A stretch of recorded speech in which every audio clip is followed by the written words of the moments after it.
En visite de travail au Togo, Patricia Scotland, la secrétaire générale du Commonwealth, s'est rendue mardi à l'Assemblée nationale togolaise. Elle a rencontré Kojo Adedze, le président de l'institution, avec qui le sujet de la nouvelle constitution togolaise a été évoqué. Les échanges entre les deux personnalités ont également porté sur le renforcement des liens entre le Togo et le Commonwealth. Patricia Scotland et Kojo Adedze ont discuté de sujets cruciaux tels que les avancées démocratiques du Togo, en accord avec les valeurs partagées au sein du Commonwealth. Ils ont aussi abordé les opportunités qu'offre cette organisation pour la réalisation des objectifs de développement durable. ODD, le président de l'Assemblée nationale s'est engagé à tout mettre en œuvre pour l'adhésion de l'Assemblée nationale du Togo à l'Assemblée des parlements du Commonwealth.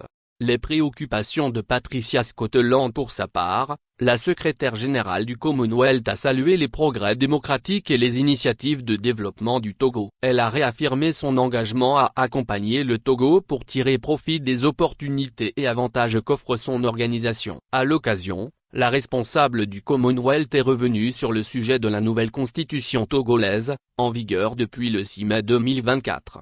J'ai eu le grand privilège de rencontrer le président de l'Assemblée nationale ce matin. J'ai eu à lui dire que le Togo est à la croisée des chemins à un moment très important après la réforme constitutionnelle. Nous avons échangé, entre autres, sur l'importance de la séparation des pouvoirs, comment réaliser les aspirations des jeunes dans le pays, parce qu'au Togo, 65% des jeunes sont âgés de moins de 35 ans. Donc, c'est un atout pour le pays, a déclaré Madame Scotland. Engagement à aider le Togo. Par ailleurs, le Commonwealth indique avoir élaboré des trousses à outils, notamment dans le domaine de la numérisation et de l'intelligence artificielle. L'Académie de l'intelligence artificielle a été créée et mise à la disposition de tous les pays membres, dont le Togo. Nous sommes 56 pays avec le Togo qui vient d'intégrer le Commonwealth, ce qui représente environ 2,7 milliards de personnes dans le monde, soit environ un tiers de la population mondiale. Je peux vous confirmer que le Commonwealth fera tout en son pouvoir pour aider le Togo à réaliser ses ambitions, notamment dans les domaines climatiques,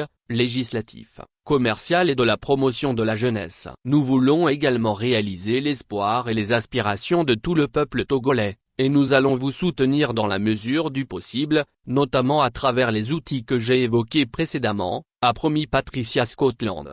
Cette rencontre entre les deux personnalités marque une étape importante dans le renforcement des relations entre le Togo et le Commonwealth. Le Togo a officiellement rejoint cette organisation le 25 juin 2022, à l'issue du sommet de Kigali, et son drapeau a été hissé pour la première fois à Marlborough, le siège du Commonwealth à Londres.